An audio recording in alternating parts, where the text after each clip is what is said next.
اپنی زکوٰۃ کو یہ جو کٹ میں ادھر ادھر استعمال کر کے یہ سمجھ رہے ہیں کہ سارے لوگوں کو ہم پیسے یہ کھانا بانٹ دیں تو زکوٰۃ ہو جائے گی۔ ایک بات یاد رکھیں، اسلام نے صدقے دو طرح کے بتائے ہم کو، ایک صدقہ واجبہ ہے، ایک صدقہ نافلہ ہے۔ صدقہ نافلہ کسی کو بھی آپ صدقہ کرتے رہیں، مستحق ہو نہیں ہو سب کو آپ دے رہے ہیں، وہ نفل ہے۔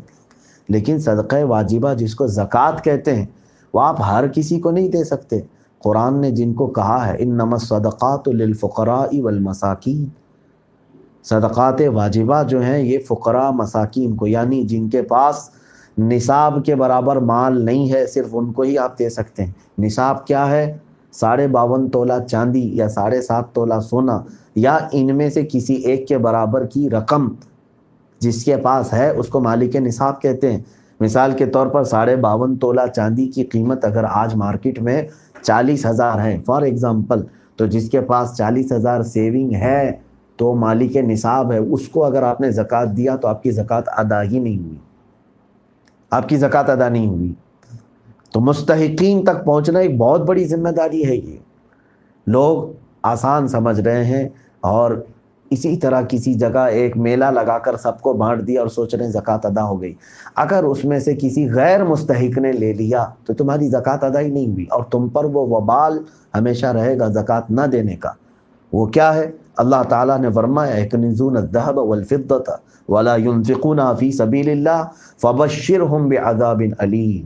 جو لوگ سونا چاندی خزانے کے طور پر جمع کرتے ہیں اور اللہ کی راہ میں اس کی زکوٰۃ نہیں نکالتے، اللہ فرماتا ہے محبوب ان کو بشارت دے دیں کہ دردناک عذاب ان کے لیے تیار ہے۔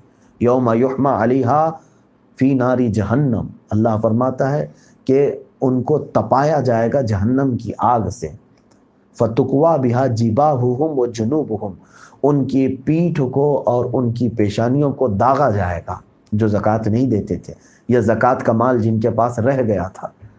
تو یہ یاد رکھ کر کے چلیں کہ زکوٰۃ صرف اعلان نکال کر کے ایک مجمع میں بانٹ دینے کا نام نہیں، بلکہ آپ کو حکم ہے کہ آپ مستحق تک پہنچیں۔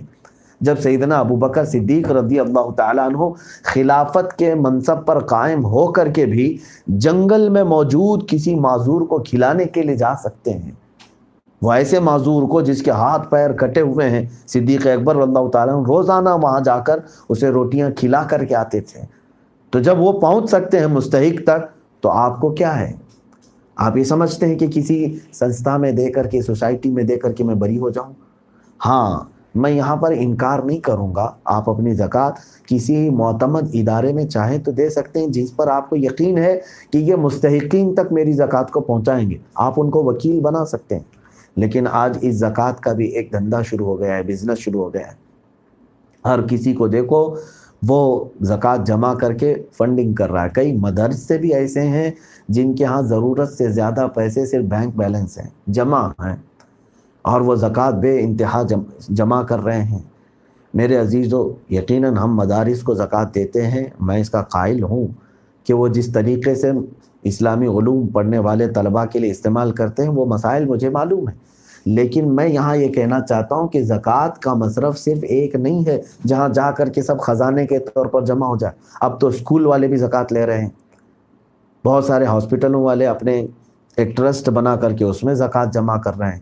تو پھر وہ مستحقین کہاں ہیں؟ تمہارے رشتہ دار تو غربا اور مساکین میں ویسے پڑے ہوئے ہیں، آپ ان کو دیکھ ہی نہیں رہے۔ تو خیال ان کا بھی کریں، اور یاد رکھیں ان کے خیال کرنے سے اللہ تعالیٰ کی رحمتیں وسیع ہوں گی اور آپ کے گھر میں برکتیں اور کشادہ ہو جائیں گی۔ اللہ کریم ہم سب کو کہنے سننے سے زیادہ عمل کی توفیق عطا فرمائے۔